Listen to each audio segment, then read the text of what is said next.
Well, today we are talking about an issue parents didn't have to deal with when we were kids.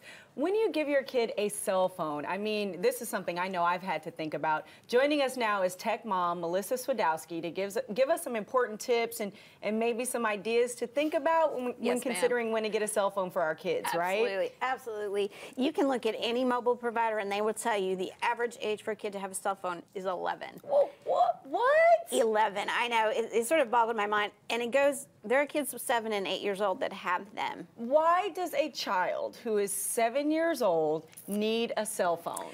Well, good question. Good question, Dawn. No, the truth is that if you look at it on the surface, a lot of people, their kids walk to school, or their kids ride the bus, or their kids are home alone, and they want to have that feeling of security. Most of us don't have landlines anymore. Right. I mean, we really don't. So if your child's home alone for 2 or 3 hours, you want them to have some kind of connection to you. And those are the things you start to think about. When is your child mature enough? When is your child ready for that? What are things you want to think about? You know your child better than anybody. Maybe your 6-year-old is ready, that we were just talking about. No. But that's things you need to think about is, are you going to be worrying about it getting lost all the time, left behind, let somebody borrow it, somebody put it in a gym bag? Those are things you want to think about and that you need to talk to your kids about to determine, is it a need or is it a want?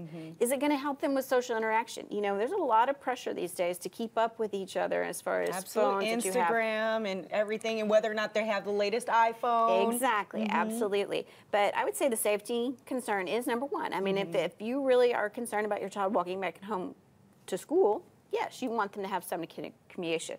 Another big thing is cost, because most of us pay well over $100 a month for our phones. Exactly, I'm being More than that. being generous.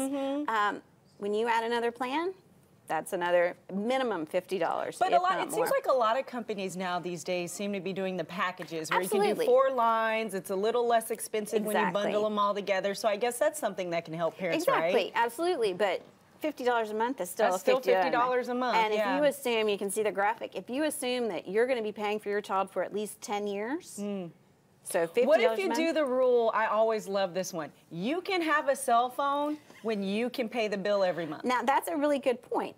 But how does a 10-year-old pay the bill? Well, I mean, if you start talking about a teenager, you know, or maybe chores, earning the privilege of having the phone. I'm glad you brought that up, because that's a really important thing is, what kind of a trade-off can you make? If they already have established chores, what extra chores can they be doing? Can they do outside work? Can they go to your mom's house and help rub her mommy's out? feet for 10 minutes? Something along those lines works for me. But, you know, and we were talking about this a little while ago when it comes to safety, because back in the day when we didn't have cell phones, you could find a payphone on every corner, and we don't have those anymore. And now with cell phones, there's the GPS tracking. We always get worried. We're worried about kids getting lost or maybe kidnapped. So that's something that can help, right? But you said kids can disable the GPS on the phone? Kids are smarter than we are. I mean, don't ever forget it, because they learn that much faster. We didn't have cell phones when we were 5.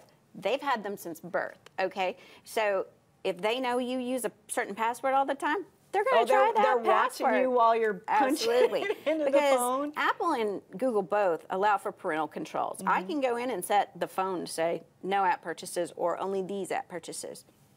But I still have to use my PIN. Well, if they figure out my PIN, they're going to go right around me. As a parent, it would make me feel safer if I knew there were certain apps I could have on the phone that to track the child, or maybe even to control what they were looking at. What are some apps that should be on the phone if you do decide to get one for a child? You've got security apps. Lookout is a really popular one, which is up on the board right now, that monitor the usage as well. It's the incoming. Because you got those kids that are 20,000 texts in a month and stuff like that. The average kid, it's funny you said that, the average teenager sends out 50 texts a day. That's average, which means there are some who are sending 100 a day. A day. I don't even have that much to say every day. So you've got that's again, a legitimate concern. That's a legitimate concern. But I want to say this. It's not just about the kids, okay? Because somebody's out there wanting access to your kid. Yeah, okay? so you have to monitor. You always have to monitor. So you want the security apps, you want that insurance coverage, because you want to drop the phone. They will drop the phone. I drop the phone. All the time, right? Well, these are all great tips. You can always find more information on Melissa's blog, which we just love, Home on Deranged. And you know you can get information on thebroadcasttv.com. Okay, now, eat, drink, shop, repeat is the theme of this year's Taste of Dallas. We'll be right back to start on the eat part. Come on back.